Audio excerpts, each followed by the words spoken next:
जुर्म है तो खुदा की कसम जब तक जिंदा रहूंगा जुर्म करता रहूंगा। तुम नफरत करते हो मुसलमानों से। मैंने पार्लियामेंट में खड़े होकर कहा था कि बांग्लादेश की हमारे हिंदू भाई बहनों की मंदिरों का तहफ्फुज होना चाहिए। महाराष्ट्र की और मुंबई की जनता को बोल रहे देखो हमने एक बांग्लादेशी को भिजा दिया। अरे एक और को भिजाओ ना जो मोदी की बहन बनकर दिल्ली में बैठी हुई है। मोदी जी सुनो ये आवाज आ रही है, लेके जाओ उसको, निकालो उसको, पहुंचाओ बांग्लादेश। मोदी जी 56 इंच का सीना है तो भिजा कर उठाकर लाओ भारत। ओवैसी का एक और भड़काऊ भाषण तुम्हारी सोच के सांचे में ढल नहीं सकता। तुम्हारी सोच के सांचे में ढल नहीं सकता। जबान काट लो, लहजा बदल नहीं सकता। सुनो नरेंद्र मोदी, देवेंद्र फडणवीस और अखिलेश यादव, मुझे भी मोम का समझ रहे हो क्या? तुम क्या अबू आसिम साहब की तरह मुझे भी मोम का समझ रहे हो क्या? तुम्हारी नौ से ये लोहा पिघल नहीं सकता।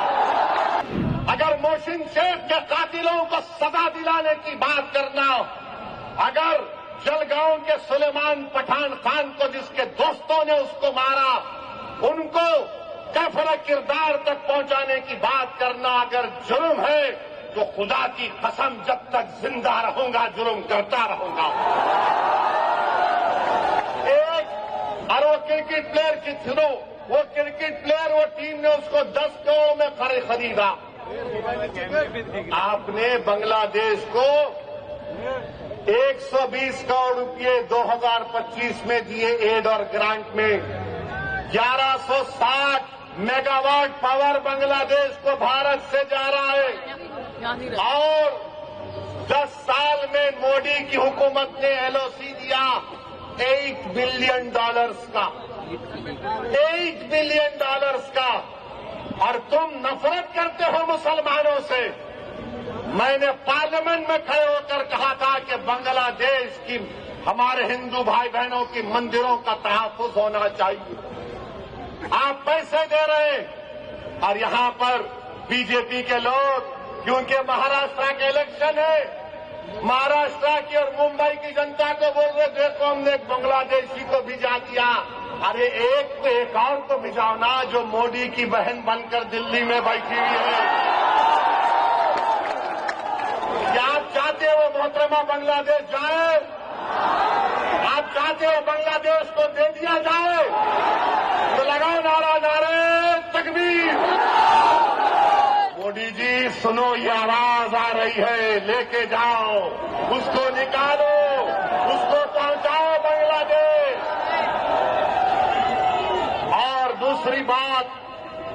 और दूसरी बात अभी खत्म नहीं हुआ मोदी के ऊपर।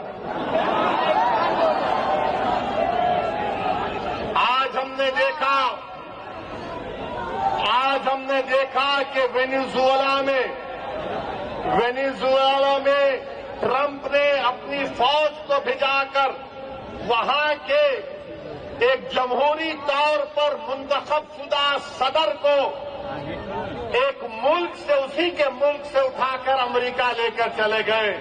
नरेंद्र मोदी जी, अमित शाह, देवेंद्र फडणवीस, जब ट्रंप अपनी फौज को भिजाकर वेनेजुएला से कदमी को उठा सकता है, जब सऊदी अरब यमन में मुखल्ला के पोर्ट पर बमबारी कर सकता है, मोदी जी हम आपको कह रहे हैं, आप पाकिस्तान में भिजाकर जो मुंबई की सड़कों पर साजिश करने वाले 9/11 के जालिम लोग हैं, चाहे वो मसूद अजहर हो या फिर लश्कर तैयबा का वो जालिम शैतान हो, मोदी जी 56 इंच का सीना है तो भिजा कर उठाकर लाओ भारत।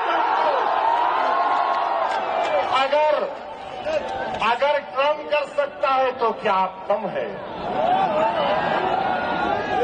जब ट्रंप कर सकता है तो आपको भी करना पड़ेगा। क्योंकि मोदी ने कहा था अब की बार ट्रंप सरकार। तो मेरे भाई, मुझे मालूम कि आज के इस भाषण के बाद टीवी चैनल के लोग मसरूफ हो जाएंगे। ओवैसी का एक और भड़काऊ भाषण। अरे जालिमों, सुनो, किसी शायर ने अच्छा कहा था कि तुम्हारी सोच के सांचे में ढल नहीं सकता, तुम्हारी सोच के सांचे में ढल नहीं सकता, जबान काट लो लहजा बदल नहीं सकता, जबान काट लो लहजा बदल नहीं सकता। और सुनो नरेंद्र मोदी, देवेंद्र फडणवीस और अखिलेश यादव, मुझे भी मोम का समझ रहे हो क्या? तुम क्या अबू आसिम साहब की तरह मुझे भी मोम का समझ रहे हो क्या? तुम्हारी नौ से ये लोहा पिघल नहीं सकता।